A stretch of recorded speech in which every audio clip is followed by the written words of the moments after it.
Bienvenidos a la Hidrogeodía 2021 de Ciudad Real. En él os invitamos a conocer los manantiales de Villarrubia de los Ojos. El término municipal de Villarrubia se sitúa en la provincia de Ciudad Real, que coincide a grandes rasgos con la prefectura de los Ojos del Guadiana de aquella división que hizo la administración de José Bonaparte. Esa denominación muestra la notable conexión de esta tierra con esos manantiales. En el municipio destacan 3 unidades fisiográficas ligadas a los materiales que afloran y a su evolución geológica. La sierra, que corresponde a las estribaciones surorientales de los Montes de Toledo. El extremo occidental de la llanura manchega. Y una zona de unión de las unidades anteriores, que son unas rampas formadas por abanicos aluviales y conos de deyección en distintas fases de desarrollo. En cada una de estas unidades se pueden encontrar tipos de manantiales distintivos. Sus características dependen esencialmente del sustrato rocoso y la evolución geológica. En la sierra, los manantiales suelen ser de caudal reducido. Están originados a favor de fracturas en las cuarcitas que la forman y también por acumulación de agua en los derrubios y canchales. En ocasiones el agua encharca el suelo en forma de trampal o bonal. A veces estos manantiales se acometen para crear fuentes para personas y animales. En las rampas se encuentran los conocidos como ontanares. La mayor parte se localiza en el contacto entre los conos y abanicos de materiales procedentes de la sierra y otros más antiguos equivalentes a los de la llanura manchega. Estos manantiales tienen mayores dimensiones y caudales que los de la sierra y a veces forman zonas encharcadizas que se preparan como pozas o albercas. El ontanar del Sotillo es un buen ejemplo de este tipo de manantiales que forman pequeños oasis de vegetación y constituyen ecosistemas aislados entre monocultivos. El exceso de extracción de aguas subterráneas en este sector está provocando su progresiva desaparición. Por último, en la llanura manchega los manantiales son conocidos como ojos, llamándose ojuelos a los de dimensiones y caudales más reducidos. En la zona de la llanura correspondiente al término de Villarrubia, los ojos aparecen en 2 sectores. En la margen izquierda del río Jiguela aparece un numeroso grupo de ojuelos o pozas que se sitúan mayoritariamente en el contacto entre materiales más antiguos de la llanura y los que conmatan el valle del río. Estos manantiales tuvieron un papel fundamental en la economía de Villarrubia, ya que la calidad de sus aguas era mejor que la del río y además no se secaban en verano, al contrario que el Jiguela. Por ello suelen estar acondicionados para regular el agua. Se encuentran secos desde hace muchos años, aunque entre 2014 y 2015 algunos volvieron a brotar.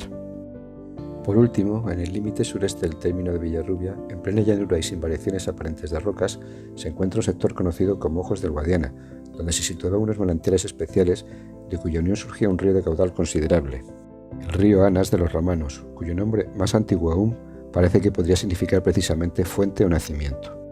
El régimen hídrico de ese río, al contrario que los ríos de su entorno, no era estacional. Si se comparan el régimen de caudales del río Guadiana con el de su afluente principal en cabecera, el Jiguela, se observa que el Jiguela en Villarrubia tenía un régimen estacional, con fuertes caudales en primavera y mínimos en verano, cuando se secaba frecuentemente. En cambio, el Guadiana, en el molino de Zacorta, presentaba prácticamente el mismo caudal todo el año. Ello se debe que el caudal del Jiguela depende esencialmente de las lluvias y de que tiene un largo recorrido por materiales poco permeables, mientras que el caudal del Guadiana depende de un gran acuífero que ocupa toda la llanura manchega. Aún así, históricamente, en épocas en las que se sucedían varios años secos, el caudal del Guadiana se reducía considerablemente. En el escaso periodo de la primera mitad del siglo XX en el que se midió el caudal de los Ojos, el caudal medio era unos 2.200 litros por segundo, lo que suponía unos 70 hectómetros cúbicos por año. ¿Y qué significa esto? Pues una piscina de 100 metros de largo, por 100 metros de ancho, por 100 metros de alto, rellenada 70 veces. ¿Y qué hace de ese lugar tan especial para que apareciesen manantiales tan caudalosos? Para ello hay que mirar hacia el este, hacia la llanura manchega. Es bien sabido que en ella se encuentra un gran sistema acuífero de unos 5.000 kilómetros cuadrados y que podría alcanzar algo más de 400 metros de espesor, donde se almacenaba un volumen enorme de agua cuya procedencia era la infiltración de lluvia, infiltración desde el río y cesiones de agua de otros acuíferos contiguos. Este sistema acuífero de la llanura manchega está formado realmente por 2 acuíferos calizos, uno inferior y más antiguo y otro más recientes, separados por materiales menos permeables. Hacia el oeste el acuífero profundo desaparece quedando solo el superficial.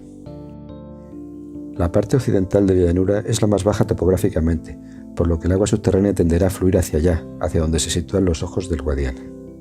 Por otro lado, al oeste, la llanura manchega se encuentra con los relieves de los Montes de Toledo y el campo de Calatrava. En ambas zonas aparecen materiales antiguos, cuarcitas y pizarras, que son mucho menos permeables que las calizas por las que circularía el agua subterránea.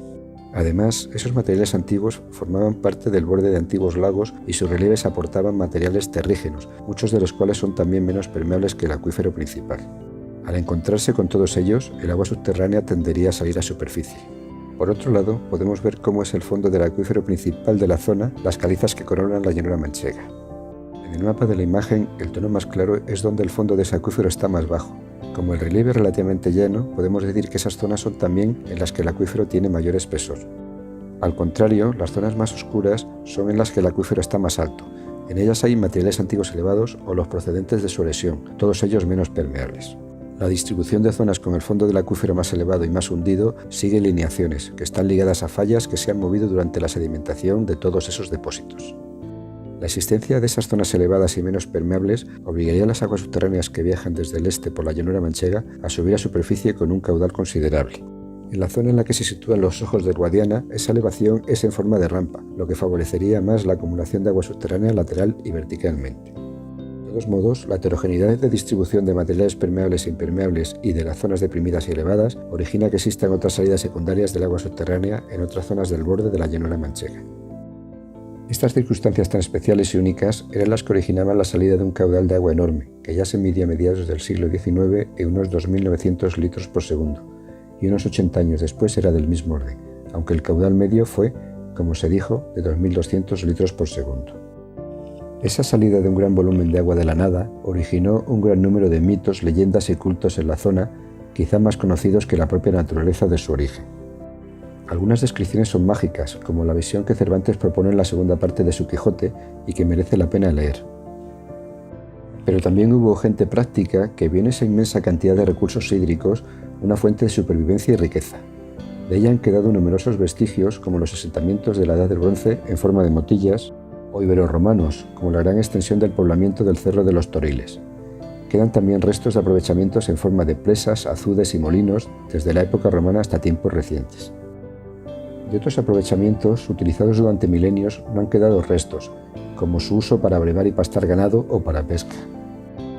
Hoy en día, sin embargo, el aprovechamiento de esas aguas subterráneas se hace cerca y lejos de los ojos del Guadiana, por toda la llanura manchega, en forma de numerosos pozos que cortan su camino hacia su manadero natural, rompiendo con todos aquellos mitos y leyendas.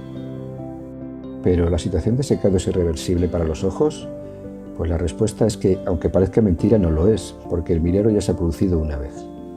Viendo las cotas del agua subterránea en dos pozos de medida cercanos a los ojos y comparándolos con las cotas más bajas del cauce del Guadiana, esos niveles han estado relativamente profundos durante 25 años.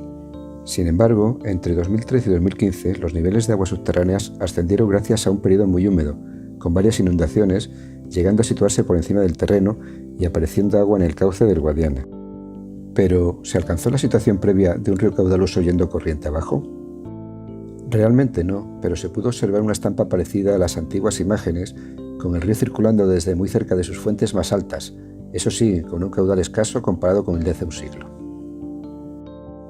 Y ya, finalmente, les damos las gracias por acompañarnos en este viaje virtual a los manantiales de Villarribia de los Ojos, y especialmente a los míticos ojos del Guadiana, que esperamos que hayan despertado algún interés por estudiar y conocer este territorio.